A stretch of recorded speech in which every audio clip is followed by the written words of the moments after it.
Breaking news చూస్తున్నాం. తెలంగాణ రాష్ట్ర గీతం జయ జయ హే తెలంగాణ రూపశిల్పి ప్రముఖ కవి రచయిత అందశ్రీ కన్నుమూశారు.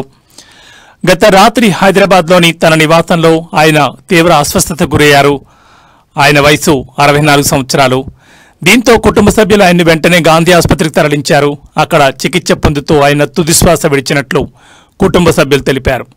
అందశ్రీ కలం నుంచి జాలుబారిన జయ జయ హే తెలంగాణ గీతాన్ని తెలంగాణ ప్రభుత్వం రాష్ట్ర అధికారిక గీతంగా గుర్తించిన విషయం తెలిసిందే. అందశ్రీ మరణం పట్ల పలువురు దిగ్భ్రాంతిని వ్యక్తం చేస్తున్నారు. తన పాటలు రచనలతో ఆయన తెలంగాణ ప్రత్యేక రాష్ట్ర ఉద్యమంలో కీలక పాత్రను పోషించారు. ఉద్యమ సమయంలో ఆయన గీతాలు ప్రజల్లో స్ఫూర్తిని రగిలించాయి.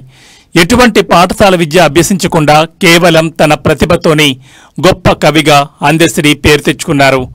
ఆయన రాసిన మాయమైపోతున్నాడమ్మా మనిషన్నవాడు అనే గీతం తెలుగు ప్రజల హృదయాల్లో చిరస్థాయిగా నిలిచిపోయింది. ఈ పాట ఆయనకు విస్తృతమైన కీర్తిని తెచ్చిపెట్టింది. అందశ్రీ మృతి పట్ల పలువురు ప్రముఖులు సాహితీవేత్తలు తీవ్ర దిగ్భ్రాంతిని వ్యక్తం చేస్తున్నారు. ఆయన మరణం తెలుగు సాహిత్య లోకానికి తీరని లోటని విచారం వ్యక్తం చేస్తున్నారు.